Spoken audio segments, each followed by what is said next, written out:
jajjabeetti duubatti deebiseetti gara qabxii biraatti dabarram. Mee jajjabeen kunuu maali? Jajjabee leenjiin jajjabee maanta leenjii loltuu irraa adda taasisa? Egaa kun nama dhaaba bilisummaaf lolu tokkottis ta'e mootummaa tokko keessatti barbaachisaadha jechuudha. Maaliif humna furgaatuu fi bakka hamtuu cabsee seenee wareegama barbaachisu kafalee injifannoo kan argamsiisu ta'uu qabaa jechuudha. Kanarraa kan ka'etu waraana jiran keessaati mootummaas ta'u dhaabas ta'u filee warra kaayyoo isaanitti amanu jedheetti amanu funaaneetu waan akkasii leenjisaa jechuudha. Isaan kun kallattiidhaan ajaja dhaabarraa fudhatu jechuudha gaafa wanna ta'u jechuudha. Qaama ol'aanaarraa fudhatanii bakka silaa barbaachisaa ta'e fakkeenya haa jennu amma kaatee Finfinnee yookaan magaalaadhuma naqamtee fakkeenyaaf halkan seensistee nama ukkaamsisu yoo ta'e waraana hin ergitu.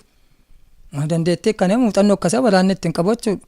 Waraanni fuulaaf fuulatti loluudha. Inni kun immoo tooftaa galagalaatiin seenee ukkaamsee rukuttaan harkaas itti dhufe ofirraa faccisee rukutee maal godhee haadaanis waan fedheenis dhimma bahee ukkaamsee bahuu dirqama isaa wanna ta'a jechuudha. Akkaataan leenjii isaatii waaqaa lafaa jechuuf ansiin jedhe kan jajjabee fi kan waraanaa jechuudha. Ajajaan waraanaa. Waraanaa baay'ee jiru. Wandaalonni waraanaa gootota hedduu adda bilisummaa Oromoo ilmaan qotee bula isuma dhugaa ta'uudhaaf. Dargiidhuma raashaa fa'aa eessatti ergatee jeneraala jedhee maal jedhee kan ilmaanuma qotee bulaa adda bilisummaa Oromoo leenjise sanatu cabsaa ture. Bara Tigirees kan mootummaa waraana Tigiree cabsaa ture ilmaanuma qotee bulaa adda bilisummaa Oromoo leenjise sana jechuudha. Eessatti immoo leenjii kanaaf nama dirreedhumatti leenjifama. Jalqaba waraana ta'ee leenjifama. Sana booda eega ajajaa ta'ee deebi'ee barmoota qondaalaa jedhee barmoota qondaalaa kana leenjisaa ture adda bilisummaa Oromoo jechuudha. Qondaalota funaanee jechuudha. Nami leenjisu hoo ilmaanuma achiiti moo nama faranjiidha moo nama biyya alaatii dhufe moo? Dhuma isuma kaleessa si wajjin leenjifamee maal jedhee namuma tokko lama keessaa fuudhee leenjisa dhaabe. Isa booda fakkeenyaaf isa yoo leenjise isa booda isin gaafa barmoota keessan fixattaneettanii waraana qondaalota waraanaa warra kaan leenjisuu fi kitaabolee waan barbaachisaa ta'e isinii kenneera leenjifamtaniittu isin immoo isaan leenjiftu jechuudha. Akkas malee adda bilisummaa Oromoo faranjiin yookaan wanni dhufee leenjisee hin jiru. Waraanni adda bilisummaa Oromootii fi waraanni Shaabiyaalleen yeroo wal gargaaree karaa dhiyaatiin mootummaa dargii irratti lola banee jira jedhama. Kana hoo beektu irra? Sirriidha kun. Yeroo tokko duula hamaan irratti bobbaasanii turanii jechuudha mootummaan dargii Vesfelle jechuudha. Warri Shaabiyaas dhufanii nu deeggaranii diina kooti fira kootisa jedhamu tokko jira diina kee yeroo cabsitu jechuudha. Isaan sana wal ta'amee cabiinsi sun oolamee hunumaa'u bakka hedduu diina sanarraatis espellees daangaa Sudaanii irraa kaasuu fi qabata sanaatiin Sudaanii nu afuura fudhatee jechuun espellee baay'ee naannoo daangaa sanarra qubateef amma funyaanitti hidhatee jiru rukunnee kaafne dargii daangaa sanarra jiru rukunnee kaafne jechuudha naannoo Asoosaa Kormuu Mangee kana hunduma rukutamee irraa ka'ame jechuudha. Mee akkam wal deeggarsu sun eenyu gaafatee akkamiin dhufanii meen irraa nu hima? Inni kun egaa akkaataan itti wal ta'insaa kun kan dhaabichaa laala dhaabachate wal ta'e nuti waraana yeroo dhufee wanna taana malee akkamitti akka haasa'anii maal jedhanii ani isa kana qubaa hin qabu. Akkamitti akka haasa'anii adoon ta'een yoom dhufanii isintu wanti himamu hin jiru walti makamuu waliin loluu afaan garagaraati akkamiin walii galtanii? Dhaabonni lachan waliin haasa'amee jedhame booda eega xumuratanii booda qondaalota walitti qabanii haasofsiisu wanni akkasii akka jiru isa booda waraana waliigalaatti ibsamaa jechuudha. Isa booda eega jalli dhufanii booda waraanni kun fuudhameetu waraana keessaas filameetu isaan keessaas filameetu waliin. Atis asiin loltaa innis asiin lolaa akkasitti kan cabsamaa ture jechuudha. Ajaja adda addaa itti godhatee wal duukaa wal cinaa lolaa turan moo walti makamaati? Fakkeenyaaf karaa amman lolaa ture karaa maasheen kun karaa duul jedhama. Karaa sana amma abbaa muraasaa Eertiraa tokkotu ture jechuudha. Ani immoo jajjabee muraasa lama fudhee deeme jechuudha. Abbaa muraasaa jedhama malee abbaa buttaati namichi sun jechuudha. Isaan bitaarraan yeroo seenan nuti immoo mirgaan seennaa jenneen akkasitti seennee kaambii walakkaatti walitti dhufne jechuudha.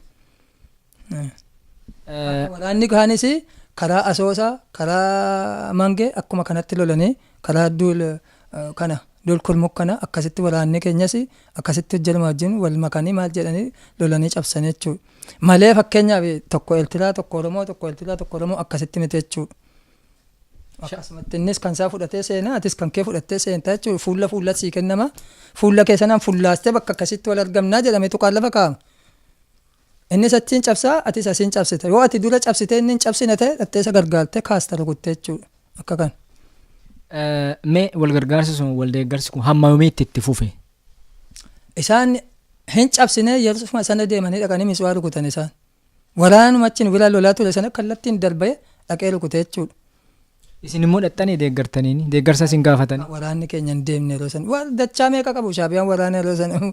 Humna kutaa waraanaa meeqa qabu? Waraana maal nu godhatu? Nuti amma lafa qabanne lafa baay'ee qabanne mini lafa kana illa geenyee sirriitti dhuunfachuufu gahaa miti waraanni keenya jechuudha. Reef sirriitti kan nama eega sanaa booda ummata dargaggoo kan fedhii qabsoo qabu akka gara qabsootti akka inni dabalamu waamichi godhameefu gaafa sana isa dura yoo namni tokko dhufee dargaggoon waraana yaa'u shamarran yaa'u hidhatee yaa'u kana argee nan dabalama du'aatu jira beelatu jira maal akkasitti of jibbaachifnee nama ofirraa ari'aa turre. Isuma dhugaa sa'uudhaaf malee akkuma warra shaabiyaa kottaa utuu jenne waraanni bilisummaa Oromoo kan inni guddatu 81 hamma 84 gudduu shaabiyaa caalaa guddata akka jala kanaatti walitti haruun utuu ni danda'ama ta'e garuu kanaanitu nama ofirraa dhiibaa turre jechuudha. Dhiibinsi sun maaliif fakkeenya maaliif? Kan jedhamu nuti baay'annee wanna ta'uula humna xiqqoo taane hamma ummati keenya of barutti lolaa of jiraachisaa maalummaa adda bilisummaa Oromoo kana beeksisaa deemuu wayyaa. Inni sunis dhufee asitti rakkatee wanna ta'ee borganuurraa gaafa babal'ataa deeme innis maalummaa isaa suuta hubataa deema isa jedhamu adda bilisummaa Oromoo sagantaa lafa kaayaan akkan ilaalutti yeroo dheeressuutu gadhee ta'e malee baay'eedhuma bareedaa ture suni siin jechuufan jedhan. Qulqulleessumaaf jechuudha. Qulqulleessuudhumaaf.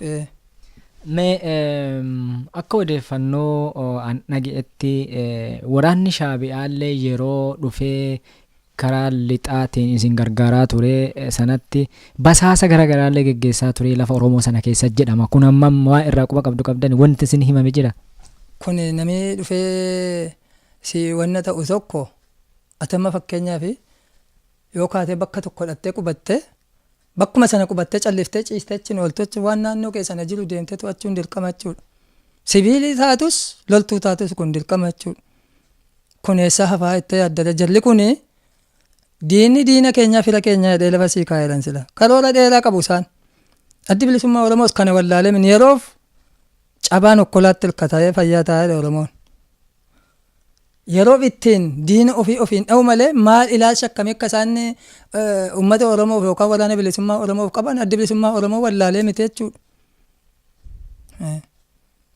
Yeroodhaaf jechuudha. Fakkeenyaaf Tigireen dhuftee 85 wajjin lolaa turre jechuudha. Tokko jedhee isaanii wajjin akka qaruuteetti namni wajjin bobba'aa ture ana fakkeenyaaf.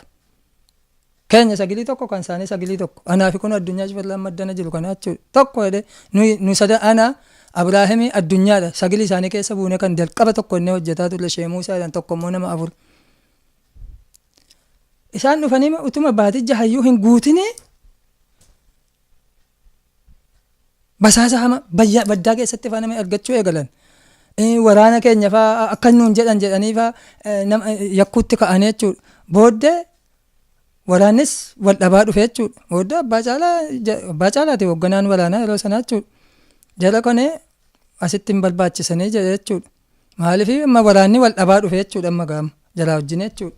Wal dhabaa dhufne jechuudha amma haala irratti wal ta'uu dadhabne gochaa isaan godhanii gochaa gaarii miti jechuudha. Maal faa godhan? Haala basaasummaa fi haala deemanii suuta waraana kana ukkaamsuu yaada akkasii qabdi turte Tigireen yeroo sanaa jechuudha. Jaarsoliin keenya immoo kana hin beeku yalla bahaa deemaa jedhaniin jechuudha yeroo sana. Hin deemsisanii hin deeman jechuudha. Iddoon isaa eessatti? Iddoon kun Taashaa jedhama.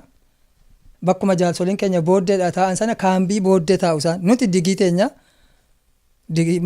faashimii bakka jedhamu teenya. Waraanni Tigiree kun immoo booddee bakka duwwaa 8 jedhamu naannoo sana achi qubataa turanii jechuudha. Gamasii gamana jaarsolii keenya wajjin. Iddoon kun biyya daangaarra Sudaanii fi Itoophiyaa. La caalaan isaa Oromiyaa keessa jechuudha. Oromoo keessa biyya lafa Oromoo keessatti. Namoonni odeeffannoo tokko dhageetti Tigiroonni yookiin Wayyaaneelleen basaasa karaa sanii yaalii taasistee ijibbaatteeti galtee booji'amtoota dargiifa walitti qabdee dhaaba OPDO kana hundeessuu fi ijibbaata sarraa achitti hundeessuuf muratte waan jedhamullee odeeffamu jira. Mee asirratti yaadi ati qabdu yaadi isin qabda yookiin gaaffiin kunillee isin laalachuu dhabu malaa waa odeeffannoo garuu akka waraanaatti irraa qabdan quba qabdanii. Wayyaaneen jalqabumayyuu waan si ajaa'ibu osooma dhufanii qabsoo adda bilisummaa Oromoo kana hin deeggarin dura karaa dillee dhihaa waraanaan jechuu kooti.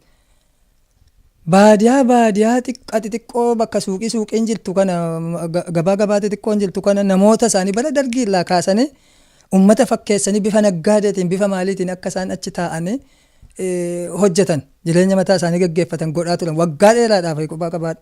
Namicha tokkotu mangee ture namicha mangistuu jedhan kana. Deeggaraa keenya ture bara dargiidha. Waan garagaraa infoormeeshinii dargii maalii kana nutti himaa jechuudha. Gaafa warri Tigiree dhufanii reediyoo meeqatu mana isaa keessaa inni basaasa isaanii ture nuyyuu dabarsee jalaaf gabaasaa ture jechuudha. Afaan Oromoo beekaa? Afaan Oromoo baree isa kamaa softa dubartii Oromoo fuudhee achi ta'a.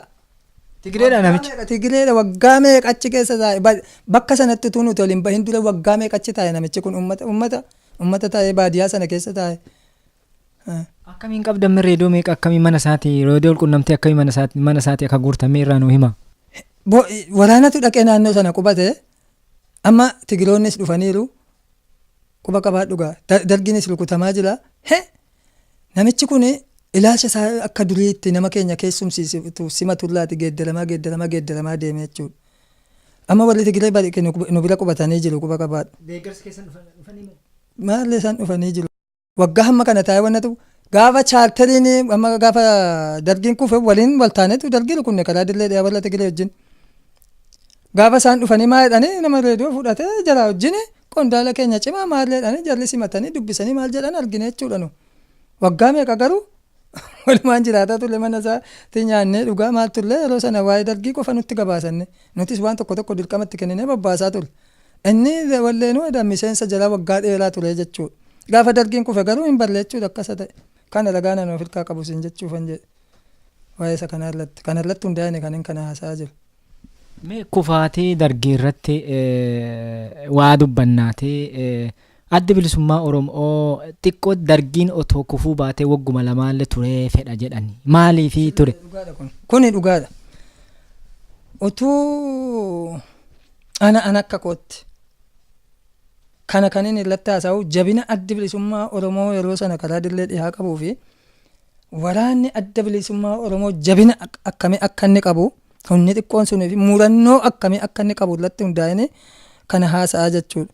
Fi haala yeroo sana dargiidhaan lolaa ture irratti hundaa'ine jechuudha. Waggaa lamaa jetta waggaa tokkotu xiqqoodhuma ishee umurii dheerateera ta'e yoo xiqqaate adda bilisummaa Oromoo naqamteedha gaditti numa qaba. Xiqqaate gimbii gaditti hunuma dhuunfata jedhee nama na 100 keessaa 100.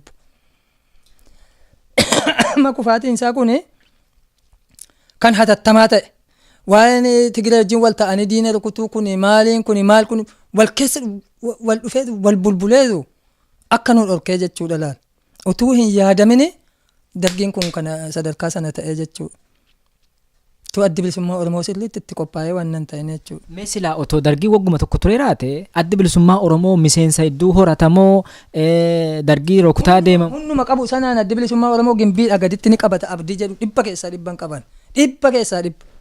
Maaliif yeroo sanatti humna xiqqaan qabu adda bilisummaa Oromoo sirriitti leenjifatee qabaa jechuudha. Maarree lolatti hin bobbaasne jechuudha moo? Dargiin asii gadi rukutamaa dhufe shaabiyaan rukutaa dhufte Tigireen rukutaa dhufte nutis karaa keenya amma gaafa wanni ta'e asii ol rukutuutti kaane jechuudha. Oromoo ofiin jechuu reef balaa dhufe malee maal akka ta'e Oromiyaan maal akka taate hin beeku.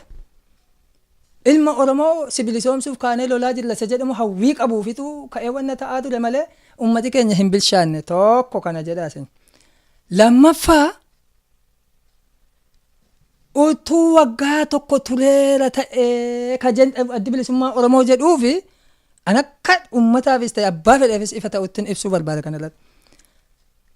Fakkeenyaaf gaafa amma Tigiree wanna taate sana yoo xiqqaate sochiin keenya mandiidha gaditti ittifameetu bilisa kan goonee keessa socho'aa turre. Kan bilisoomsinee keessa socho'aa turre jechuudha. Baadiyyaa Asoosaa baadiyyaa mandii kana fa'i kan keessa socho'aa turre. Gaafa immoo magaalaan mandiitii fi magaalaan gimbii itti dabalame sochiin adda bilisummaa Oromoo ni bal'ataa jechuudha. Uummanni Oromoos maal akka ta'e siyaasa adda bilisummaa Oromoos hin baraa maalummaa isaas hin baraa waraanas daran keessaa guurlatteetu isa fuula duraatti of qopheessitaa jechuudha. Amma kun utuu hin ta'in warri Ameerikaa warri maalii deeggarsa Eertiraatii fi Tigireen akka isaan walii galanii lolan maal godhanii adda bilisummaa Oromoo akka godhe jedhame hin dirqame hin seename ittiin qophoofne waraanuma ishee qabuun seene. Kanaaf akka silaa barbaachisu lafa barbaachisaa ta'e qabatee eenyummaa isaa mirkaneessuu hin dandeenye Oromoodhaaf yeroo sanatti. Utuu yeroon waggaa tokko jiraate jennee amma gama kootiin quba kan ciniinu hiree arganna lafa bal'aa dhuunfachuu dandeenya. Lafa bal'aa bilisoomsinee uummanni illee maalummaa keenya hubatee waraana sirriitti waggaa tokko sana keessatti yoo xiqqaate kutaa tokko sana keessa koonyaa lamman sana keessaati yoo xiqqaate bilgeetii sadii baafattee leenjifachuu hin dandeessaa jechuudha laal. Mee yeroo dargiin kufusanti Tigiree fi Shaabiyaan lafoota hedduu magaalota hedduu saamanee qabachuun kuni baay'ina namaati moo ijaarsa uummata keessa ijaaranii akkuma Tigirticha isin amma jettan sana uummata ijaarataneera moo humna guddaa qabanuun rukutanii magaala qabatan moo maali isin caalan? Asiin karaa Gondoriin cabsaa dhufanii achiin karaa kaaba biyyatti dhahaa gadi dhufanii asin darbanii karaa hariin dhaqanii dhahaa turanii kan isaan sodaatanii of ittisan karaa dirree dhihaa duwwaa karaa dirree dhihaa nutu jira. Yoo dhufanii kan dhahan ta'e nutu walitti galagalaa jechuudha achiiti maaliif utuu quban qabaatiin namni tokko dhufee sitti seenee kan dhahu suni sissi dhahaa jechuudha quba qabaadhu. Kanarratti ilaalamee wanni chaaltarii fi maarleen akka suphamu godhamee maal deema waliin ta'amee waliin deemamee Dambidoolloo kana baay'ee safaa rukutamee cabsamee jechuudha. Mee gara chaaptarii kana itti dhufna lafa qabattan hoo akkamii isin harkaa bahe gaafa dargiin kufuuyyuu lafa qaqqabattan qabdanii gara lixaa kana Oromiyaa keessa lafti kun akkamii harkaa isin baate? Waanaan moo? Lafi kun akkaataan itti ba'ee goomsamne irraan jedhan akka kootti. Akkamiin gowwoomsamtan? Akkaataa itti goomsamne an jedhu kuni waan argame sana irratti bu'aan amma chaartaliitti seenutti suni bu'aan argameera. Haa ta'u garuu wanni guddaan nuti dogoggorre waraana keenya utuu daggala keessan kaatiin bakkeen ka'atiin chaartala seenuun fafa guddaa nutti fideera. Fafa kana hin jedhamne nutti fideera jechuudha. Isa kana irratti kan ka'e addi bilisummaa Oromoo akka chaartali seenamu godhameera. Seenamuu baate akka qoqqophiin irra kaa'amu intarviyuu Jaal Daawudii yeroo garaagaraa irraa yoo hubachuu dandeessanitti yookaan kan Leencoo fa'aa irraa jechuudha. Kan yeroo sana seename jechuudha. Hayyee haa seenamu amma ga'ane kan hin jechuu barbaadu. Dogongora isii jettanii yaaddan satti nu deebi'a. Dogongora ani kan hin jedhu waraana qabnu guutummaa chaaltalatti gashuun dogoggora guddaadha. Dogoggora seenaati kun. Maaliifini nuti riphee lolaadha. Jaarsoliin keenya kun kana akeekanii ilaalcha jara kanaa hin beekan akka hin jenne yoo ta'eefis isheen sichi waggaa 10 dura yaadduyyuu ni beeku xiinxalaan jechuudha. Jaarsolii yoo ta'e eenyu fa'a? Leencoo fa'aa Diimaa fa'aa Daawwii fa'aa Abbaa Caalaa fa'aa kana jechuudha. Hoogganeen dhaaba sana Galaasaa fa'aa yeroo sana isaan ka'a. Hoogganoota dhaaba kana yeroo sana walii galasiin jechuudha. Nuti gaa kabajaatti jaarsolii jenna malee wannan jennu kanaaf dimshaashumatti kaase jechuudha. Kanaaf utuu waraana yeroo sana yoo xiqqaate cibiraama tokko akka shiftaatti bakkee kaa'atameera ta'e haga tokko bu'aa nama buusa jedhee yaadaa jechuudha. Gaafa asii rukutamnu immoo akkuma wanna ta'ame chaaltera keessa jirra osoo hin beekamin bifa qotee bulaatiin bifa maaliitiin bakka safaraa walloo bakka maalii harleen huruun adiidhaa Oromoon hundumtuu harleen adiidha maaliin adda baafatta harleen huruun adiidhaa miti fidanii safara walloo keessa seensifattee meeshaa seensifattee maal seensifattee achuma booda dhukaasa banan. Eenyu seensifattee jechuudha? Mootummaan Tigireen siin jedhaa jira. Gaafa chaalteraa gaafa amma chaalteraatti rukutamnee baanu kana siin jechaan jira. Hin seensifame waraanni kan inni murtaa'ee jiru mooraa keessatti quba qabaadhu. Isheen sun bifa sibiiliitiin lafa safaraa walloon jiru hundatti maallaqaan bituun maaliin bituun uummata isheetii fi meeshaa keessa gaggashee fitte fakkeenyaaf Dambidoolloo fudhadhu Dambidoolloodhaan meexxii bakka jedhamu fudhadhu wallootu jira. Utuu waraanni keenya achi jiru karaa Gambeelaa kanaan karaa maalii kanaan qumxaa hidhachuun maal hidhachuun dhuftee isaan keessa teessee maattee gaafa si dhukaasi banamu achuma laate tokko kan isheen tokko itti waraanatti dhukaasa banuu eegalte. Uummata fakkeessanii bakka tokko dhaqanii seenuu dhagaa. Atis yoo barbaadde waan naannoon sun fakkaatu uffattee seente akkasi jechuudha gaa. Akkasi. Mee kan hin dhaga'e kan biraa ammoo wayyaaneen dhufaartii lafa qabattan kana dhiisne lafa qabattaniyyuu dhiisaatii hidhannoo hiikkadha kaampii galaa ajaji jedhu kennamee jennaan lakki wayyaaneen duubee keenya darbitee asoosaa yoo qabatte yookiin duuba keenya yoo darbite hin dhabamnaa jedhee waraanni didee humnaanis ajaji kennamee kan jedhamullee hin dhaga'e kun dhugaadha akkam. Kan hin quba qabu mooraa seenaa jedhamee ajaja. Maaliif seenaa jedhame seenaadha ajajaa jedhan seenameera kun. Bahaanis akkuma kanatti ture egaa quba qabaadhu ajaja bahaanis. Isa kana gaammanni kana irratti deebisuu hin danda'u warra oliitu kana deebisuu danda'a jechuudha warra yeroo sana murteessoo turetu jechuudha. Garuu kaampii seenamaa maaliif seenaa jedhee gaaffii gaafataa ture jechuudha. Gaaffii sirriitti gaafataa ture maaliif mooraan kana seenamee ajajaa seenaa taa'aa isiniif ibsamaa jedhame kana. Erga seenameen booda ibsamaaf mooree ibsamee ka'ee fi seensifama. Yeroo sanatti akkuma hatattamaatti ta'e nama mooraa seenaa jedhamu kun waan fakkeenyaaf amma gaafa waraanni mooraa seenu ani naannoo fiigaa biqilaa jaree biqilaa kanarraan Tigiree wal lolaa jiran ani quban qabu waan nama waraana mooraa seensisu maal jedhamu kana naannoo Gimbiitiin Tigiree wal lolaa jiran fakkii ayyaana tumaa makkoo billee jedhamu tokkotu naannoo Dambidoollootti ayyaaneffamaa jira jechuudha. Nuti halkanii guyyaa lola kana hin jedhamne wal lolaa jira maaliif warri kaan waraanni inni lubbaa bol dhaqee seene inni karaa Horroo Guduruu dhaqee seene waraanni inni Dambidoolloo mooraa boortaa bakka jedhamu qubate nuyi duwwaadha amma kan lolaa jiru jaarmiyaa jajjabee haga tokko qofa kan lolaa jiru jechuudha. Isaan kana nuyi akka shiftaatti nu fudhatteetti gamma isheen namicha ajajaa wadda Zawudee jedhan ajajaa kutaa waraanaa tokkotti ture jechuudha. Naannoo Gimbii akka shiftaatti nu fudhatanii jechuudha. Warri sun hiikatee seenee warri sun kaampii seenee isin hidhannoodhaan seenee warri sun kaampii seenee isin akkamii haftanire? Jalqabuma gaa utuu wanni kun hin ta'in sochii ta'e tokko gootee turte isheen karaa Sudaan keessaatiin dhuftee karaa Asoosaatiin dhaaba kana rukutuu fi waan akkasii kana yaalii godhaa turte jechuudha. Tigireen. Yeroo isheen sana godhaa turte nuti immoo gara Gimbii kanatti sochoonee jechuudha. Yoo ishee kan wanna gootu ta'e warra Gimbii kana hamma danda'ame dadhabsiifna jenneetu seenne jechuudha. Haa ta'u jaarmiyaan galiin irra caalaan isaa hankoo jaarmiyaan jajjabee kaambiitti hafane jechuudha gaafa sana. Nama bira kan jiru nama 150 qofaa jechuudha. Kan inni fuudhee bobba'e. Mee yeroo namoonni kun loltuun kun kaampii seenan hidhannoo wajjinuu seenan isin lolatti fuftanii lola kana dhaabaa isiniin hin jenne ajajni olaanoo. Daawuu fayyammaa fakkeenyaaf Finfinnee ture gaanii yeroo chaalteedhaadha. Eegas ayyaana tumaa makkoo sana billee fa'aa dura achi dhufanii abbaan caalaas naannoo Dambidoolloo turanii dhaabaa manuun hin jenne nu. Daawuus dhaabaa hin jenne abbaan caalaas dhaabaa hin jenne lolaama turre nu.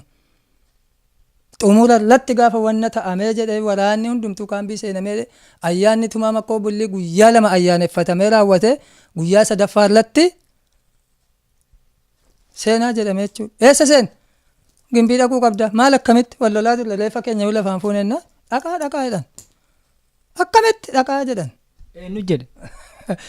Daawuu fi abbaa caalaa fa'aatu ajaja kana natti dabarse jechuudha.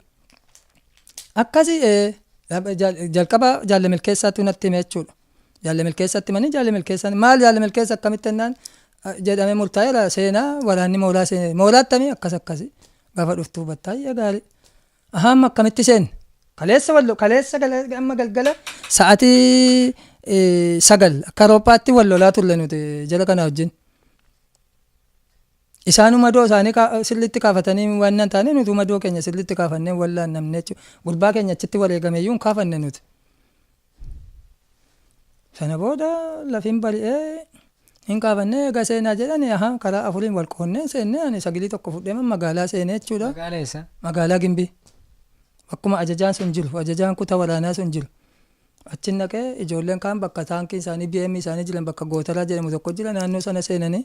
Kaan immoo karaa gabaa sanbataa jedhamuun duubaan naanna'anii dhufanii seene maaliif yoo lolli ta'e hammi ba'e akka ba'uttannee wanna taane sana booda osoo isaan quba hin qabaatin magaalaa keessa beetan waajjira isaanii dhaqee jechuudha.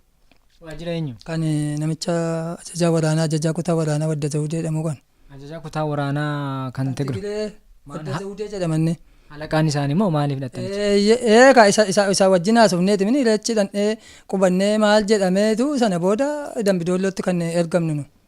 Dambidoolloo waraana keenya jira, ajajoota keenya jira Dambidoolloo. Jechuun waraannumti kaampii galu kan jedhame kan adda bilisummaa Oromooti moo kan wayyaaneen laa galu jedhame? Kan keenya malee kana wayyaaneedha kaampii galu jedhamu hin dhageenye.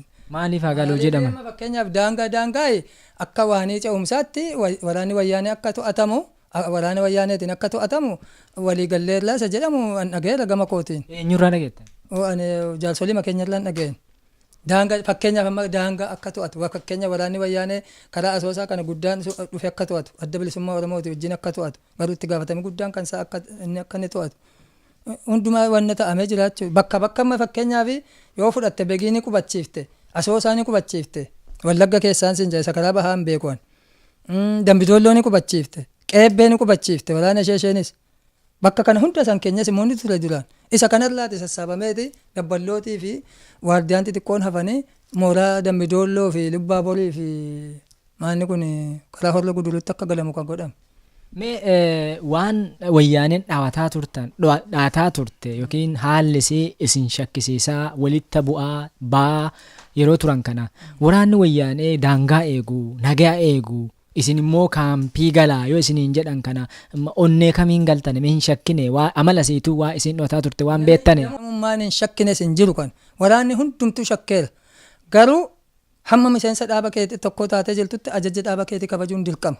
Seenee jedhame ni seentaa isa booda dirqama miseensi tokko dirqama raawwatta dura mirga kee falmatta malee mirgaan falmattutu dirqama kee raawwateen dirqama kee raawwattee kaatee mirga kee maaliif kana ta'e kun jetta malee osoo ati hin raawwanne isa kami miseensummaan kee reega dirqama keetuun raawwatiin mirga kee falmatta ta'e ati miseensa miti jechuudha beek miseensa ka jedhamu qajeelfama dhaabisaa baase tokko kabajee hojiirra oolchee achirratti dogoggoroo jiraate immoo dogoggora sana gaafata. Sanaaf immoo yeroo mayyuu waan arganne natti hin fakkaatu akkan ilaalutti baay'ee walitti gabaabduu turteeroo. Mee gaafa sana akkuma shakkitaniin sana ajajaa seenaa jedhamee akkuma jettanii dirqama raawwateeruun booda namni mirga isaatiif falmata malee ajaja waan ta'eef miseensa teenaan ajaja fudhatee seenaa garuu gaafanneerra dirqama waan ta'eef dirqama raawwachuu fi kaampii seennee jettanii akka yaada keessanitti garuu mee akka yaada dhuunfaatti akka dhaabaallee ta'e akka dhuunfaattis akka muuxannoo keessanitti akka yaada keessanitti akka garaa yeroo isa itti yaadeetti otoo kaampii sana seenuu dhabaameera taate injifannoon gama keessanii argamu guddaadha moo yaada asirra maal qabdu? Amma fakkeenyaaf utuu kaampiin hin seenamne ta'eeti waraanaan addi bilisummaa Oromoo qajeelfama itti kennee bakka argitetti saami cabsi jiraadhu ittiin jedheeti. Waraanni bilisummaa Oromoo yoo xiqqaate lola walirraa hin cinne akka xiqqeesse yoon ilaale waggaa tokko olii Tigiree akka inni dhaabu naman. Wallagga keessaa immoo aara galfii dhorkee akka Tigireen aara galfanne akka ishee adda bilisummaa Oromootti inni araarsa akka isheen jettu kana ragaa qabatamaan. Ani mataan koo muraasa tokko waan inni ishee godhaa ture hin beekan. Muraasa lamaan bilgeetii tokko Tigiree waan godhaa ture beekan. Waraanni bilisummaa Oromoo akkamitti akka inni lolaa ture hin beetti isheenis. Sirriitti tolchitee beetti maalummaa waraana keenya kanarratti hundaa'amnee kan inni haasa'u jechuudha. Kanaaf inni Dambidoolloo karaa Dambidoolloon cabsaa deemi jedhe uummatii naannoo waraanni keessa jiru fi loltuun dargii dulgalee faca'ee jiru kuni akka jirutti meeshaa isaa hidhatee itti dabalama. Hin lola jechuudha gaafa sana utuun jala kan lolettaan jechuudha. Kanaaf ani yoo xiqqaate waraana wayyaanee wawwaachisuun uma danda'ama ture. Akka salphaatti akkaataa amma silaati beeke amma nama marqaati gaafa nyaachuu barbaaddu qodaa bareedduu ishee keessee yoo jette achiitii fuutee fal'aanaan liqimsuun sii salphata.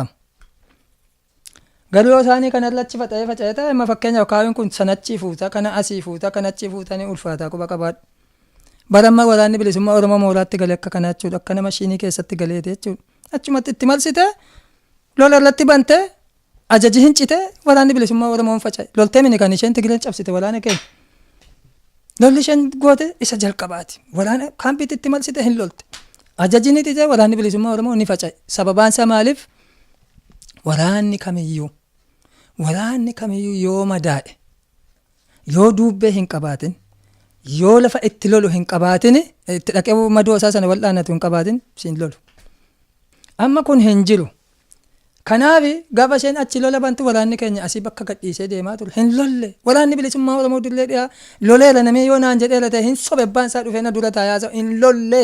Ergaa Tokko jedhee dhukaasee mooraatti waraana bilisummaa Oromootti banamutti ka'e jechuudha. Hin lolle gootota akkamii gootota ililshanii lolaa turan tu utuu akkasitti ilaaluu utuu maal jedhuu dhiisee deeme sababaa maali yoo madaa'e eessatti wal'aanama. Isa jedhamu qajeelfamee dhaabarlaas galgalchitee wal quunnamtiin kana kan nama haamilee cabsee waan ta'e. Mee yeroo dhukaasa mooraarra kaampii keessa yookiin mooraarratti wayyaaneen isin rabbante kana ajajantu isinii kennamee mooraadhaa baa lola jedhe moo waraanattuu murteeffatee baay'ee lole kan dhiyaa? Ati waan si ajaa'ibu amma gaafuma amma wanna ta'u kana naannoo keenyan dhaqee jira. Ijoollee jajjabee muraasa tokkotu naannoo keenya ganda dhaloota keenya karaa Begii Kobor kanatti erginee jira jechuudha. Akka isaan waraana bilisummaa Oromoo keessaa fi nama filanii jajjabee leenjifnuuf. Erguma galtanii moo? Eega shaaltara seennee maal jennee booda jechuu kooti. Achumaanin hayyama fudheetan maatii koo achuma ijoollee sanaaf achuma qajeelfama kennuufi dhaqee namoota filan kana liistii isaanii fudheetanii akkaataatti leenjifanii waan ta'u sagantaa isaanii baafachuu dhaqe. Waanuma walii gaffi fiiguun arge. Halkan maal jalqabaa Kamaal si qabuufi jedhan maaliif na qabuun jedheen atin dhageenye maanina waraana lola nutti banaa jirti eewu Tigree maal ati du'aa geejjira waa tokkoon dhageenye quba qabaadhu anama ijoollee jajjabee sana bira dhaqee oolu asii immoo dhufee maatii koo dubbisee maal jedhee namoota walla naannoo dhaqee dubbisu reef dhaqee guyyaa lama gaafa sadaffaa dafi amma kottoodhaan gaafa dillee xiyyaara dhaqu Kamaal Qalbeessaa illee nama muraasa tokko ta'e achi gadi na qabuudhaaf dillee xiyyaara Begiitti fiiguun arge jechuudha. Tigree ana shuggutii qofa malee hidhannoon nun harkan jiru. Waraanni na bilan jiru booda achi isaan baqadhu dillee xiyyaaraati baqadhee Koboritti deebi'een waraana sana dhaqee fudhee jechuudha waraana jajjabee sanaan. Miilaan baatan jechuudha. Itti dhiyoodha dilleen xiyyaaraa ganda keenyatti jechuudha waraana jajjabee sana fudhee gaafa quunnamee jedhu lola hamaatti jillaa naan jedhe jechuudha Jaal Daawit. Amma gaane ati dafii gara kanatti kottuu qajeelfamii jedhu gara Dambidoollootti akkan deemu. Kaampii irratti waraanni banameera jechuudha. Waraanni banamee bahee waraanni Dambidoolloo mooraadha. Ana gaan amma Begiidhaa ka'ee amma qajeelfamaan kottu gara sanatti waan naan jedhaniifini ijoollee sagilii kana lamman fudheen gara sanatti fiigaa jira jechuudha. Gaafa fiigaa jiru durta ta'anii faca'anii ijoollee jajjabee qeebbee nama lafa jedhamu keessatti argee ijaarladhee jechuudha. Jaarmiyaa keenya akka jirutti argadhee isaan wal ijaaranii dhuma cabsanii bahanii nan ijaarladhee sana booda jaarmiyaa waraanaatu jira. Ajajoonni isaanii bira hin jijjiranii isaan sun wanna ta'anii nama ajajaa ta'uu nu ta'uudhaani ana na filatanii hin teenye utuma jennu ajajaan isaanii Alii Tarfaa jedhamu ummanni jira waliin mana hidhaatullee argame jaarmiyaa waraanaa an deebisee sakkenneen isa sana fudheetan an bobbaa koo itti fufee jechuudha Tigree rukutu. Isin waraana fudhattanii erga kaampitti lolli isin rabbanameen booda waraana amma tokko fudhattanii loluu eegartanii lolli sun hammam isin geessise? Tokko Jaal Daawudiin barbaacha osoo deemaa jirru gullisoodha rukunnee maallaqa kana cabsinee fuunee deemne amma reediyoodhaan anaaf Aliitu jira Aliin kun jaarmiyaa isaa gadhiisee ajajaa bilgeediitti sagilii waardiyyaa isaatii waliin jira annee isa arginee jechuudha nu isa arginee qubanne gaafa qubannu dareedaa isheen reediyoo hin xalafaa jirti jechuudha wal arrabsu Alii kana wajjin reediyoodha wajjin oppidiyoon maal nati jedhaa jirtu kuniin jedheen Aliidhaan. Har'a nama jiruudha namni kun bara oppidiyoon na arrabsaa jira maal akkamitti na hin xalaftee fidinatti kenniin jedheen maal barbaaddaan naan sii gurbaa arraba xaxaana naanaan jettan nan cafaqa qubeelaa waamuu hin danda'u dhuguma eessa haadha keetitti galta har'a hunuman si argaa anaan jette jechuudha anaan jedheen naannoo sichaawwate wanni kun egaa ati yoo dhiira taateen jedheen asumatti isin egaa asumatti kottaan jedheen naannoo sichaawwa kana. Bakka itti himtan jechuudha. Arganii maal bakka hunda nama ishee jira. Akkuma nama waan tokkotti hiluma galtee dhuma dhufte. Callis nama teenyee ilaalle jechuudha. Afaan Oromootiin wal arrabsaa. Afaan Oromoo OPDO fi Tigireetu wal guuree dhuma nutti dhufe. Nama yeroo san isin arrabse beektanii? Maalitti beekna reediyoodhaan reediyoo wal quunnamtiiti. Sana booda akkamii isin bararre jechuun eenyummaa keessa akkamiin bareen? hin beeku tokkoon namni ajajoota keenya tokkoon isaa beekticha mooraa ture namni kun keessa ta'anii qoratanii wajjin nyaatanii ta'anii qorataa turaniin siin jedhe hin beeku haqa isaa waasufne waan dhugaa jiru haasa'uun gaariidha tokkoon nama keenyaa beekti. Ana faana akka gaariitti lolu hin beekti. Alii Tarfaafaa ajajaa Bilgeetiiti ni beekti. Kan warra sanaa gadi miseensa tokkoon beekti. Kana booda walta dhuftanii? Aliidhaa fi ijoollee qeellansoo bakkee keessa faca'an ijoollee yeeyyii qeellansoo tuuta argine isaan sana jira isaan sana isin deemaa ittiin jennee teenyee inni dhufte dhukke walitti kaafne jechuudha. Sa'atii akka lakkoofsa Awurooppaatti sa'atii 3 isa eegalle hamma 11 halkanitti achi nami gadhiise hin jiru. Bakka sana nami gadhiise hin jiru. Hin dukkanaa'ee fooliin baaruudaas wanna ta'ee isheen ni deebite. Nuti bakka gadhiifnee deemnee ijoolleen keenya abbaa sagilii tokko abbaa muraasaa tokko miseensa nama 4 achuma bulan. Bakkumatti lolaa turan sana bulan waraanni mayyuu ni jira dhukaasa dhaabbate malee dhanii achuma bulan misaalee gazweeladhan tokko fa'a abbaa muraasaa achuma bule waan si ajaa'ibu. Gurbaa opereetara alii ture tokko isa duwwaatu wareegame waan si ajaa'ibu. Isa duwwaa hadda rukuttee wareegame malee achuma bulan. Ganama ijoollee ilaallee namuudha dadhabee rafee gaafa laallu hin jiran. Amma dhukaasan gaafa reediyoo bannu eessa jirtu isin? Nutoo bakkuma hidhatti lollee bulleedhaan immoo isaanirra gara meetira 800 isin bullee daggala keessa. Akkas jennee amma itti deebinee isaaniin kaafnee maal jennee Tigireewotas arginee walla dudu'ees kanas wooppiidoo kanas maannee saawwa uummataa baay'ee fixan gaafa sana dallaa keessatti walli Tigireedha. Dallaa keessa saawwa dahannoo godhataa dhufamne dallaa uummataa mooraa keessa jirti loon isa keessa biyyuma eessaa achi keessa taa'aniitu dhukaasa sibbanu ati tuun jallatin asii gaditti dhukaas wanna ta'a jechuudha. Akka kanatti wanna taane hin injifannee jechuudha. Baxxistiin bisin jennee jechuudha Tigireen gaafa sana. Xisti akka jirutti leefa ishee madoo ishee guullattee sokkee waa tokko hin dubban akka nama abbaa ilma leebee afaan kee qabadhu jedhu wallaahi akkasitti garafne of jajuuf mine. Gurbaa amma jedhu kanaatu nurraa wareegame hin deemne hin gadhiifne bakka sanaa jechuudha. Na booda Jaal Daawudiin nannee walitti dabalamnee maal jennee babbaa keenyatti fuunee jechuudha nu. Akka kana turee siin jechuufan jedhe malee namni yeroo baay'ee Tigireen goota maal tokko natti hin fakkaatu. Tooftaa nu caalu waaqa isaan sitti hima. Kan diinaas dhassuun gaariin tooftaadhaa fi nu caalu xiqqoo mala tooftaa loon siin jiru mala kana ni danda'u. Hankeenya immoo akkuma argitu kun Oromoo kun jedha malee isaati malli keenya agas mala miti dhuguma. Kana baay'ina immoo kan isaan gargaar immoo Tigireen abaddan ani morma koon keenya utuma shaabiyaan hin gargaartu ta'eeti Tigireen takkaadhuma adda bilisummaa Oromoo karaa dillee bahaa dhiisiitii waraanuma dhihaa sanayyuu jilbeenfachiisuudhuma takkaadhuma hin dandeessu. Takkaadhuma hin dandeessu isuma dhugaa sa'uudha. Takkaadhuma utuu balaan fedhe dhufe meeshaa dhiiseetu waan fedde dhufte. Rakkoo jirutu amma kana akkasittitu facaanee siin jechuufan jedhan. Loltoonni yookiin loltoonni isin qabattanii lolaa turtan sun hammam deemtanii loltanii hammamiin adda baatanii dhumni keessa eessa ture jechuun xumurri keessa? An xumura irratti haalli hundumtuu faffaca'ee gaafa maal jedheedhu Jaal Daawudii wajjiniin Jaal Daawudiin akka baafnu dirqamee waan inni ta'e jechuudha. Eessaati gara eessaa? Gara dhihaatti maaliif yeroo sana namoonni hedduun qondaalonni adda bilisummaa Oromoo keessaati namni dillee keessatti qofaasaa hafe Daawud Ibsaati haqa isaa yoo haasa'u yeroo fakkeenya reediyoo laakaal tokko qabna Jaalla Galaasaan bahi jedhee dirqamatti kennu ijoollee dhumaa jirtu bilan ta'an akkas osoo hojii koo argu akkamittiin dhiisee ba'a eessatti hin ba'a maal gochuuf hin ba'a jedhee mormaa ture jechuudha. Warri makana isuusii nama erganii xiyyaaraan calliyaa dhaqee achirraati akka inni Keeniyaatti kutu ajajitti darbee maannaan takkaa didee jechuudha. Jaal Daawud kun bilan jiran kana booda reediyoon keenya kun hincitee ajajii Jaalla Galaasaa wajjin wal quunnamtiin jiru silaa tasa ta'ee isa wanna ta'e jechuudha. Xumura illaa maayutuma deemamutuma illaa miseensi addi bilisummaa Oromoo lafa xumurametti Jaal Daawud mataan isaa biyya keessaa kan ba'e haqa isaa yoo haasa'u. Eessatti xumurame kun? Booji'amee siin jechuu kun inni wareegame inni booji'ame inni galee inni Suudaanitti ba'e eega jedhee booda xumura irratti kan Jaal Daawud biyya keessaa ba'ee waan ta'e jechuudha. Bakki sun eessa ture? Naannoo mandii kana keessa olii gad deemaa turre wajjin Gabaabaa cannaaloo kana keessa, sichaawoo keessa, baabboo keessa, jaarsoo keessa. Jaarsoo jedhan isa karaa bahaa miti. Jaarsoon karaa dillee dhihaas ni jira. Baabboodhaa fi najjoo gidduu. Baabboo gambeeliif najjoo gidduu akkas.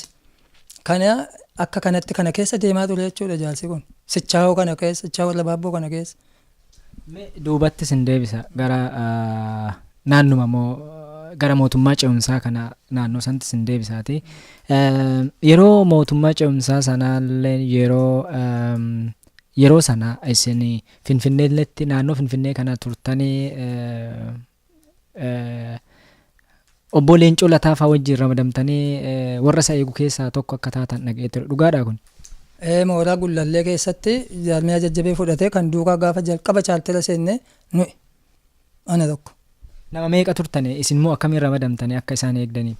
Nuti gaafuma jalqaba tokko jedhamee chaaltera seenne Daawud duukaa muraasa tokko dhufee nuti jalqaba muraasa tokko ani fudheetanii Jaalle Leencoo fuunee annee gaafa Gullallee geenyu Jaalle Leencoon dhuftee zigaw lama zigaw tokko dura keessa zigaw tokko booddee keessa isin addana qubattottee fuutee beete mangistitti dabarsite maanni ta'uu enneennaan jaalsi rakkoon qabu as qubadhaa nuun jedhee Gullallee qubanne jechuudha nu isa fuutee beete mangistitti dabarsite halkanuma sana halkan seenne Finfinnee. Naan galle eenyu beete mangistitti mana masaraa? Jaalle Leencoo Lataatu gara beete mangistitti darbe. Isin as qubadhaa isin achi qubadhaa kan siniin jedhu eenyu? Waraana wayyaanee akkasitti qindeessee jira gaa. Waraanni dhaqee beete mangistii dhaqee hin qubatu gaa waraanni inni kun. Taannaashuu beete mangistii moo maallee jedhanii jaalsi achi dhaqan achi qubachiisanii keessummaadhaan illee nuti immoo Gullallee keessa qubanne jechuudha. Kana booda hamma umii isaan wajjin turtanii obbo Leencoo wajjin biirootti? Gara baatii lamaa turlanu. Sana booda osoma ta'anii jaarsolii hundumtuu waajjirri isaanii akka Gullallee ta'u murteessite jechuudha seen. Gullallee keessa ta'anii hojjetaa turanii. Eenyu murteessaa? Wayyaaneen murteessa akkaataa waliigaltee isaaniiti gaa waajjirri Gullalleen guutummaan waajjira adda bilisummaa Oromoo akka ta'u waraanni ishees immoo keessa jira quba qabaadha. Waraanni wayyaanee akka jiru keessa qubatee jira gaafa dhanne wal keessa qubanne waluma keessa qubanne isaan galana taa'u nuti addaraasha tokko keessa teenya isaan mana meeqa keessa naanna'anii wanna ta'anii taa'u achumatti waardiyaa walitti babbaafannee teenya jechuudha asumaaf asitti.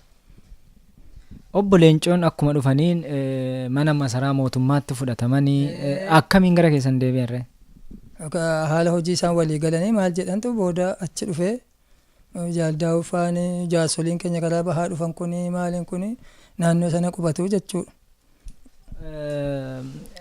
Obbo Leencoon naannoo Gullalleetti hojii hojjetaa turan moo naannoo masaraa mootummaatti hojjetaa turan yeroo baay'ee? Naannoo Gullalleetti sin ta'a mariidhaaf yeroo jedhu immoo bayeechiin dhaqa achi deema. Kophaa deemu hooggansa biraa dabalatanii deemu? Duraan waardiyaa ture hooggansa biraa wajjin yeroo walgahii idilee akkasii yoo ta'e malee ani hin beekon. Hamman argetteen waardiyaa nama lama kennineefi jajjabeellaa isaan sana fuudhee achitti geessaa ture jechuudha. Maaliif deema achi dhaabni beeka? Dhaabi falaash qoraachiin iyyuu isa ture isa kamii dhaabe innoo murteessaadha iyyuudha yeroo sana waan dhaquu isatu beeka isa kana immoo nutti himan egaa. Mallasaan gara Gullalleetti bilbilee yeroo hedduu obbo Leencoo waamaa turee jedha. Maaliif mee? Sana waan inni waan rakkatee waamuuf isa beeka rakkatu maleetu namuma guyyaa bira oolee amma deebi'ee mana galee waan waamaa tureef isatu beeka. Bilbila isaatiiyyuu bilbila Mallasaan gara Gullallee bilbileeyyuu yeroo itti kaastanitti turee jedha. Kaasee jaarsoliin dhufanii taa'anii akkasii reebbuna danfaa jiru bilbilame akka tasaa ta'e bilbila biran taa'an kaase Asoo Leencoon ifalli gaalloodha isin barbaadan jedhan kennee bahee deeme jechuudha. Isarratti na yaadan gaaf tokko waardiyaa malee Jaalle Leencoon deemuu ka'ennaan waardiyaa malee akka nam tokko gadi hin baafne jaaldiiman kan inni nutti tokko nam tokko asii bahee waardiyaa malee deemennaan situtti gaafatamaa naan jedhe jaaldiiman kunoo nama jiranii dalachanuun isaanii. Obbo Leencoon mataa isaaniitti waardiyaa malee deemuu nam barbaade jedhe deemeeras. Yeroo hedduu deeman an kan inni jakootiin arge yeroo lama. Isa sadaffaa irratti eega jaaldiima nutti hime waardiyaa malee kan sochoonee jenneen jechuudha. Kana. Dhoowwitaneedha. Eessa jeqoosaan hin jiru waardiyaan dallaarra jira inni ol ka'ee waardiyaa isaa fudhatee deemaa gaafachi dhaqan ijoolleen alatee inni ol ga'ee hojii isaa hojjetee ba'a. Waardiyaa fudhatan. Hojii madaabaa hojjetaa jira gaaroo san. Waardiyaa fudhatanii deeman mooree dhimma sanaaf oolani. Lakki deemeera hin deeme malee. Waardiyaan nagummaa isaatiif akka ta'e innis ni beekan. akka keenyatti namoota jaarsolii keenya nu jala miitii ka jedhamu shakkii guddaa qabna. Yeroo san inni ajjeefti ka jedhamu shakkii guddaa qabna. Maaliif yeroo san amma yoo ilaalle ilaalchi mallasaa faan diimaa qaban diimaan jaallatanii suma dhugaa yoo haasofne akka haasawuu wayyamini inni isin labsaa hin jaallatan jechuudha. Obbo Leencoon hoo? Obbo Leencoon immoo waardiyaa malee guyyaa lama dhaqee ilaansi hin jedhee. Maaliin sodaatanii? Ani hin beeku isa kana. Isaantu beeka kana maaliin jedhan. Yeroo sana gaan immoo namoota keenya bakkaa bakkatti ajjeesuu hedduu eegaltee jirti jechuudha. Kana osoo beekanii obbo Leencoon. Mariidhaan xumuramaadha. Inni amma akkan ilaalutti yeroo sana mariidhaan xumuramaadha. Chaartara keessa jira reebsee namni miila gadi hin qabanne egaa kana jedhee ani kana deebisuu na rakkisa. Waan akkasii kana isaanumatu danda'a. Kunoo warra akka abbaa caalaa yuumini warra akka daawwifaa achi turan waan ta'eef warri kaanillee ni wareegan warri karaa bahaa kuni leencoma mataasaa diimaa mataasaa fa'aa isaantu deebisuu danda'a waan akkasii kan maaliif akkas akka godhan anaafuu gaaffiidha kun maaliif namni tokko waardiyaa dhiisee akka deema anaafuu gaaffiidha. Sana booda garuu ani kan illee waardiyaa fudhatee dhaqus dhiisus hiikan qabu maaliif yoo jette waardiyaan ala ta'a kun dallaa jala ta'an wanna ta'a kun namni warri dippiloomaasii waan gurguddaa hune qofaatti waan haasa'an qabu isa kana waardiyaan duukaa dhaqee dhaggeeffatu akkam jetta.